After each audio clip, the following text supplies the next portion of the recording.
Yo, it's your boy Dctree, and this is Dctree-Nation, the channel on YouTube that covers hoops and heroes. And today we're talking hoops. We're talking about San Antonio Spurs, y'all. And I gotta admit, man, if you watch the channel, if you follow your boy, you know I am hella optimistic. But lately, man, I've been a little frustrated with this team. And I think what it is like the blessing and the curse. Like, we're not getting blown out. You know, we're not getting embarrassed, but we just can't get over the hump, man. Like, we can't hit that go-ahead three. We can't hit that go-ahead free throw. We look so close to doing it. We could easily be like 7-1 or 8-1 easily if we could just get over the hump and hit some timely baskets, man. It's frustrating, man. I'm more frustrated than Vegeta was that time. Dare you! That's my power!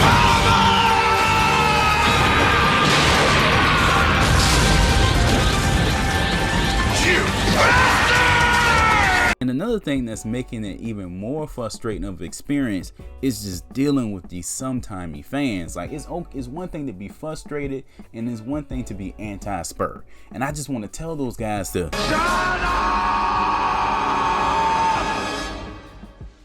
Shut up! Shut up!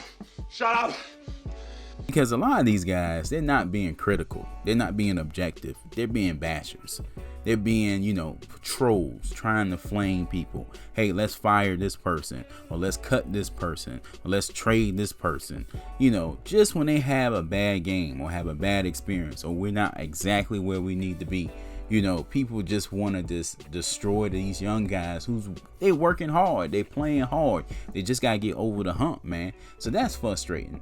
And then also, if I'm being fair, the coaching staff and Pop has been frustrating as well. You know, pulling hot players out the game when they got it going. You know, sticking to rotations when the flow of the game doesn't dictate that. You get what I'm saying? And the meaning of this whole video, where the heck is Primo and Landale? And I'm not saying they're supposed to play 40 minutes a game, but they can't get no run when we're struggling like we're struggling. Come on, man. So between the sometimey fans and the coaching decisions, I just want to slap up everybody. Hi, I'm with the Port Commission. I'm from the Athlete's Foot Foundation. Brother, hey, can you get my demo tape to somebody? Man, y'all better get used to that clip, baby, because I got a feeling I'm going to be doing a whole lot of slapping this season.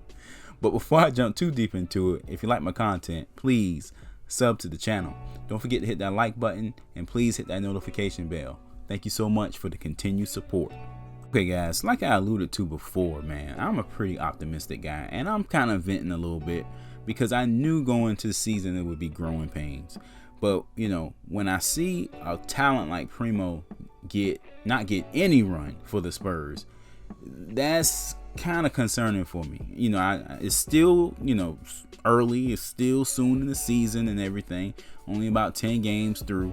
But we could have easily used him for 3 or 4 minutes here, 5 or 6 minutes there, especially against the Thunder when Murray and White in the first half were like 0 for 12, 0 for 13. And throw Primo out there for a couple minutes. Maybe he can make something happen. Maybe he can spark something, you know. And I think those are the moments that Spurs fans are waiting for, because we know Primo has a natural knack for scoring, and our two best guards are missing, especially from the outside from 3. Why not throw Primo out there? Especially when you consider that the Spurs are number 1 in fast break points, number 1 in points in the paint, you know, slow and low free throw attempts and makes. All teams are going to do at the end of the game is pack in the paint. Maybe you throw a Primo out there just to be a threat. Have someone out there that could score, that can draw someone away.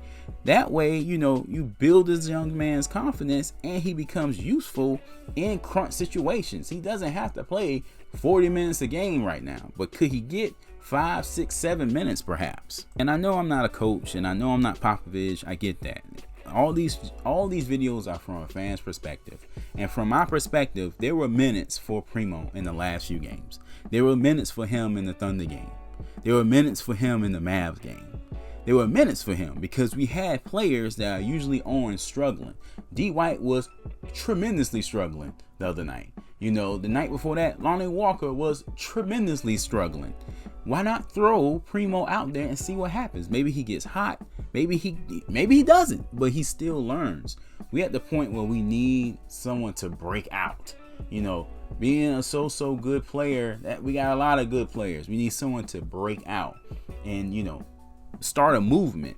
And Primo has that talent and that ability to start a movement, to spark something. So it's just frustrating to see him not even get, you know, thrown a few minutes here and there when we're struggling so much to score from the outside.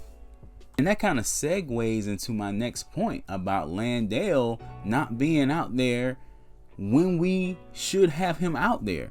Landale, a lot of people don't realize Landale has range. He can shoot the mid-range jumper. He can hit the three, okay?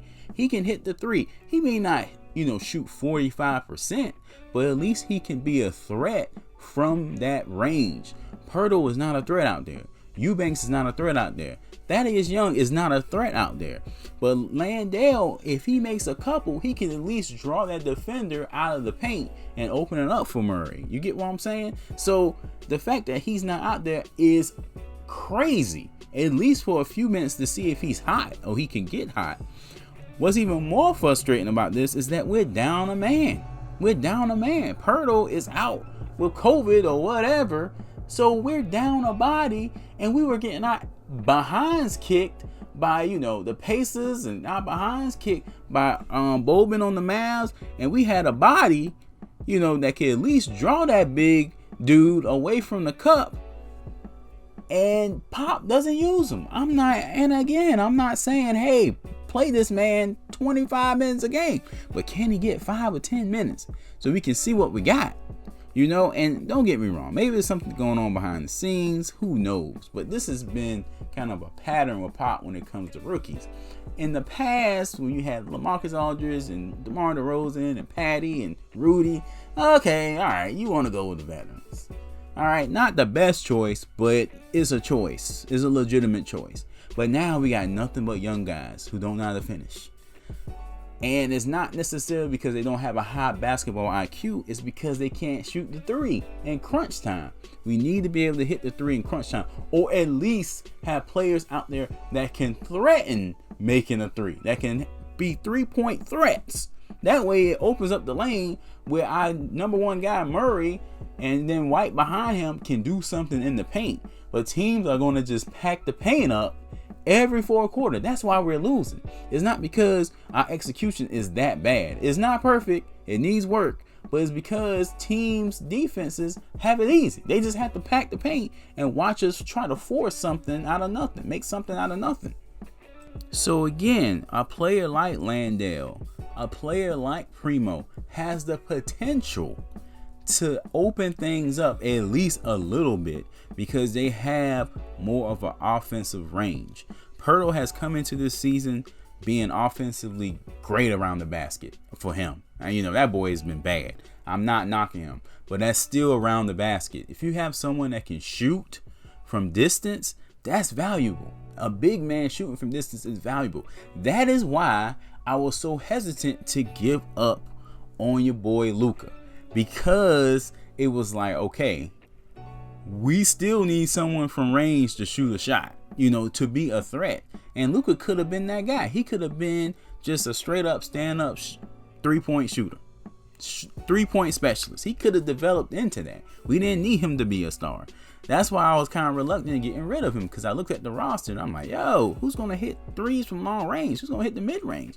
At least Luka has shown a bit of a soft touch. But now we do have Landale that can do the same thing, and we're not utilizing him, which is crazy to me. So, you know, between Landale and Primo, they could potentially help us out in at least stretches during the game when we go ice cold, because we go ice cold for stretches throughout the entire game. I think it was the second quarter last game that killed us. Throw them in there for 2 or 3 minutes, see what happens, Pop. We got nothing to lose, baby. We like 2-9, 2-7 or something. We got nothing to lose. Alright guys, that's it for this one. Just a rattling cry for Primo and Landale to get out there. I understand the Spurs are doing great on the defensive end, and maybe Pop doesn't want to compromise some of that, but to win games, we got to hit some shots. So we got to get our best offensive players on the floor along with our defensive players and try to live in harmony.